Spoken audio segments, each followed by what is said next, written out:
kasih ya Pak, terima kasih atas kasih-Mu, terima kasih atas anugerah-Mu. Kami akan belajar, berkati kami dari awal hingga akhirnya, memberikan kami hikmat, kepada kecerdasan dan dari surga atas kami dalam nama Yesus. Nah anak-anak, kita masuk ke latihan pengetahuan 4 ya. Nanti anak-anak menyalin di rumah, ikutin aja yang Bapak kasih jawabannya. Oke, lanjut yang nomor 1. Ini adalah terhadap dosa yang kita perbuat, sikap kita ya, menyesal. Cara kita menyadari sudah berbuat dosa dengan dasar D. Membaca firman Tuhan. Kita mendapat jaminan pengampunan dosa jika nomor 3 adalah C ya, dengan penuh penyesalan dan mohon pengampunan. Nomor 4, berbuat dosa berulang ya, berulang kali menunjukkan bahwa penyesalan dosa tidak dilakukan dengan saya berbuat dosa harus dengan tulus hati ya. Kalau mohon ya, dosa itu nggak boleh diulang-ulang. Oke. Nomor 5, sejak lahir manusia sudah memiliki benih-benih dosa yang diwariskan oleh 5 adalah B, orang tua. Nomor 6, perkembangan hidupnya manusia tidak luput dari perbuatan dosa. Hal ini menunjukkan karena manusia B, lemah imannya. Nah, nomor 7, penyebab manusia jatuh dalam dosa adalah keputusan. Nomor 7 adalah C ya, manusia itu sendiri. Bertobat berasal dari bahasa Yunani metanonia yang berarti. Nomor 8 adalah C, perbuatan, pikiran serta dengan penyesalan dan perubahan perilaku ya. Bertobat adalah sebuah proses perubahan sikap tingkah laku seseorang dari yang buruk menjadi baik. Nah, itu jawabannya ya. 10, di kota si bungsu menjadi penyangga babi dan ia makan ya, nomor 10 makanan babi. 11, sang bapak dalam perumpamaan anak yang hilang menggambarkan. Nomor 11 adalah orang tua. Ya emang orang tua dia, tapi menggambarkan seperti Allah Bapa ya, karena dia mengampuni dosa-dosanya. Saat perasaan kita apabila sudah diampuni adalah perasaan kita adalah lega dan damai. Nomor 13, Tuhan Yesus mengadakan mukjizat agar manusia. Nomor 13 C, percaya dan bertobat. Nomor 14, melalui cerita anak bungsu yang menjadi miskin di kota, caranya bisa kita ambil adalah tidak baik hidup berfoya-foya dan bermalas-malas ya. Kita harus rajin terhadap kekayaan yang kita miliki. Sikap kita sebaiknya adalah D, tetap hemat dan tidak boros. Yuk, nomor 1, upah bagi orang yang bertobat akan menerima keselamatan ya. Keselamatan. Pertobatan harus disertai dengan titik-titik dan menjadi titik-titik. Hidup lama menjadi baru ya, dari yang jelek menjadi baik. Orang yang bertobat adalah orang yang merasakan kesedihan terhadap dosa yang ia lakukan. 4, Kisah Rasul 3:19, Tuhan menghendaki karena itu sadarlah dan bertobatlah supaya dosamu diampuni, dihapuskan ya, dalam ayatnya nanti dilihat yuk. Nomor 5, orang yang bertobat hendaknya mau menundukkan diri dan mengampuni kerelaan untuk apa ya, untuk diajar. Nah, nomor 6, kitab 1 Yakobus 1 ayat 12 menjelaskan berbahagialah orang yang bertahan dalam pencobaan. Sebab apabila ia sudah titik-titik, ia akan titik-titik ya. tahan uji, sebab dalam ini masih dalam satu ayat ini ya, dia sudah tahan uji,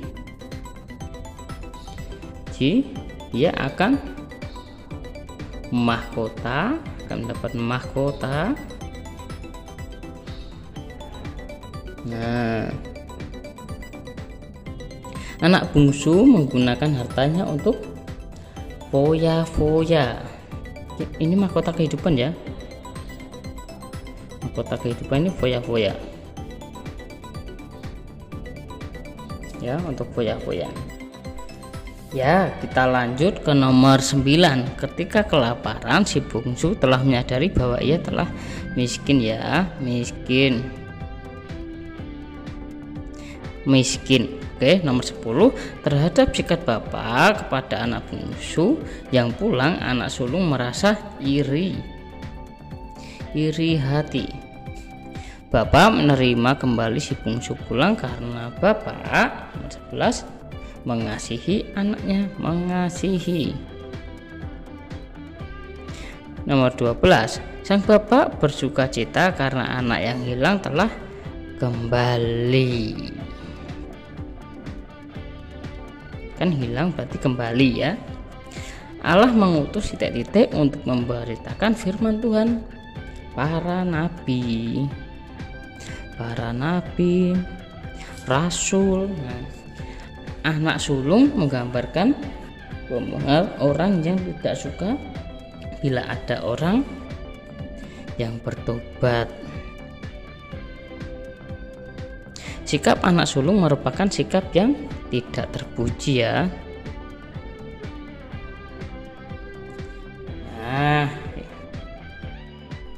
Nah, anak-anak, kita lanjut ke Romawi 3 ya.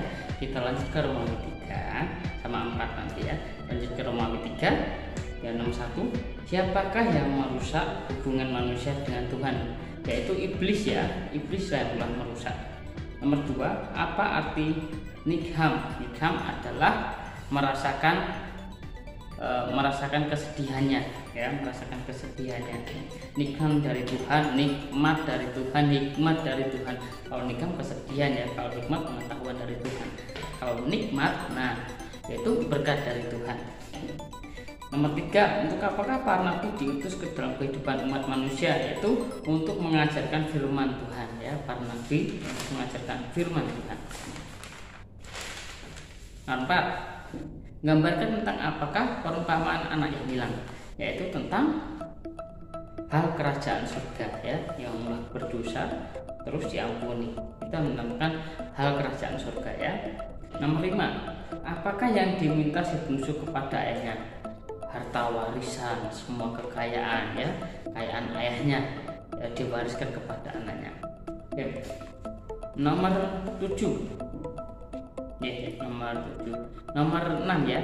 Apa pekerjaan si bungsu setelah hartanya habis?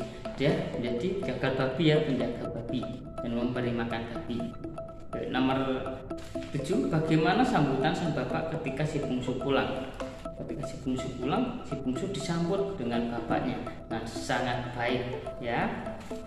Nomor 8, apakah yang diperintahkan bapak kepada hambanya untuk menyambut si bungsu? Ya, banyak adalah memakai jubah yang paling baik dan memotong sebuah domba untuk perayaan ya, karena anaknya yang hilang telah ditemukan. Oke, kita lanjut. Siapakah yang tidak suka terhadap sikap bapak? Anak yang sulung. Nah, anak yang sulung tidak suka terhadap sikap bapak. Oke, nomor 10, siapakah yang digambarkan dengan si bungsu? Si bungsu itu adalah orang yang berdosa, penggambarannya orang yang berdosa kepada Tuhan ya, pada perintah Tuhan, itu penggambarannya. Terus bapak itu penggambarannya adalah Allah bapak ya. Oke, kita lanjutkan Romawi 4. Romawi 4 nomor 1. Mengapa si bungsu menjadi jaga babi di kota?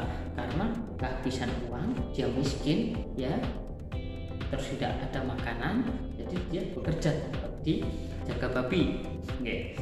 Nomor 2, sebutkan dan jelaskan dua macam dosa. Dua macam dosa itu adalah dosa pribadi yang kita lakukan, terus dosa dari keturunan atau dari orang tua, dosa turunan dari orang tua, dan dosa pribadi. Ya, oke ya. Terus ada dosa kesalahan yang terus menerus ya. Tapi dosa itu tidak harus, dosa itu harus kita harus bertobat minta ampun, dan tidak boleh mengulang kesalahan seperti yang telah dilakukan ya, gitu ya. Nomor 3 nomor 3 ya, sebutkan 3 hal penting dalam pertobatan. Dalam pertobatan itu kita harus, pertama penyangkalan ya, menyangkal karena kita sudah berbuat dosa atau pengakuan. Nah, terus nomor 3 menundukkan diri atau merendahkan diri ya di hadapan Tuhan ya. Nomor 3 merelakan diri karena sudah nomor 3 itu merelakan diri karena dia sudah bertobat dan rela mau dibentuk ya, mau dibenarkan. Oke. Ya. Nomor 4, mengapa Bapak menyuruh hambanya memasangkan cincin kepada si bungsu? Karena menunjukkan bahwa anak bungsu yang telah kembali dan sebagai anaknya ya, menjadi anaknya lagi ya, gitu ya. Nah, nomor 5, agar tidak kehilangan keselamatan. Mengapa kita harus bertobat? Karena agar tidak kehilangan keselamatan ya. Supaya ini jawaban ini kita pelajari, karena sebentar lagi kita mau mid semester. Oke. Dan nanti disalin ya, anak-anak disalin, kerjakan semua, disalin dari Romawi 1 sampai Romawi 4 ya. Nanti jawabannya nanti juga Bapak lampirkan di video ini, dan juga dilampirkan di grup juga ya, di grup jawabannya nanti Romawi di pembelajaran bab 4. Nah, oke, gitu ya, sampai di sini bahasanya. Yuk, Tuhan Yesus memberkati. Yuk, kita udah mengakhiri perjumpaan kita. Sebelum kita melanjutkan aktivitas kita, mari kita berdoa. Tuhan, terima kasih Pak dalam kasih-Mu, terima kasih atas anugerah-Mu. Kami akan melanjutkan aktivitas kami, berkati kami, pimpin kami dari awal apa yang akan kami lakukan semua Tuhan, dari siang, pagi, siang, sore hingga malam nanti, dalam nama Tuhan. Amin.